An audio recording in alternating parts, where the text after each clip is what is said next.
Moroni accuses the brethren of being ashamed of taking upon themselves the name of Christ. By this, Moroni does not mean that they do not profess the name of Christ. It is that they do not keep the covenants inherent in the taking upon oneself of Jesus Christ. The baptismal covenant makes it clear what these covenants are. One must be determined to serve Christ to the end and manifest by their works that they have received of the Spirit of Christ unto the remission of sins.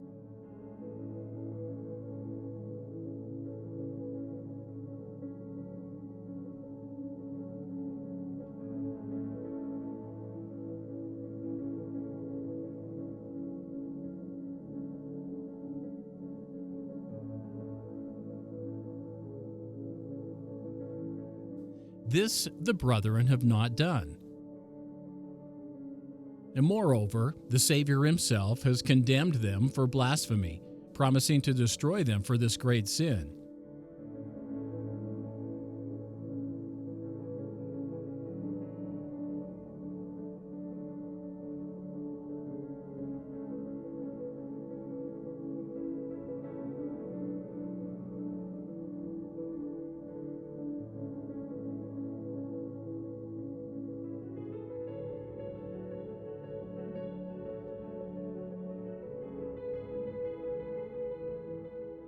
According to the Lord, one can openly profess his name while at the same time not know him and worse, blaspheme against him in the midst of his own house.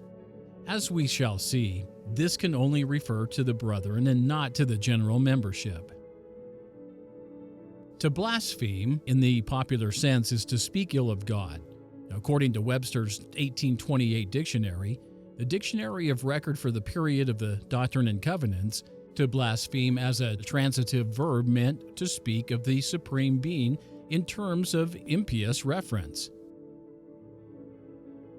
But when blaspheme is used as an intransitive verb, as it is here in section 112, it means something entirely different.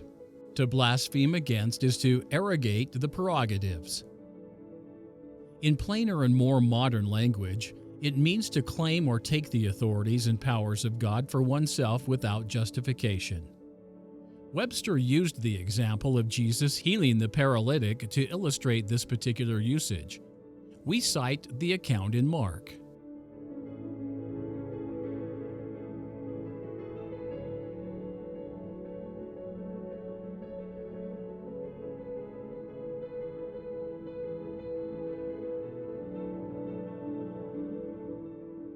Presuming Jesus to be only a man, the scribes were offended that the Savior forgave sins, something only God can do.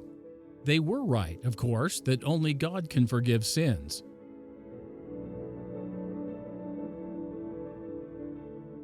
They were also correct that if any man forgave sins, he would be committing the sin of blasphemy, taking upon himself the prerogative of God in absolving sin.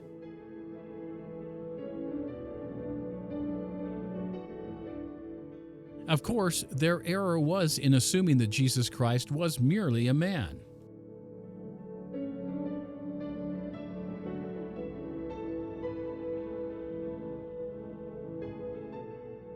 The brethren from the time of Brigham Young and continuing to this day have committed blasphemy in their administration of the church.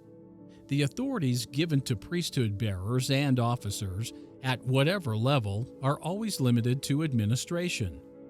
The Lord repeatedly uses forms of the word administer when referring to priesthood governance. For example, the Melchizedek priesthood administers the gospel. This same high priesthood has the power and authority to administer in spiritual things.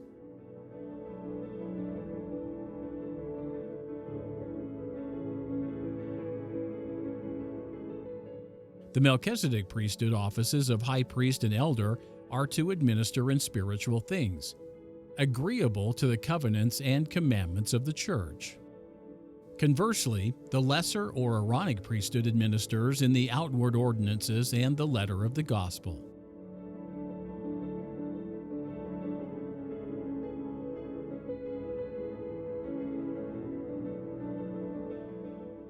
Administer, as used in these revelations, means to act as chief agent in managing affairs, under laws or constituted government. To administer is to direct the execution or application of existing law. Within the context of the gospel and the revelations, those holding the priesthood, especially those who preside, are to act as the agent of Jesus Christ, whose gospel and church it is, and to direct the execution and application of his law as he has given them. To administer gives no authority to change a law or commandment given by the Lord, nor does it give authority to add or subtract from the laws or commandments. To administer is not to legislate.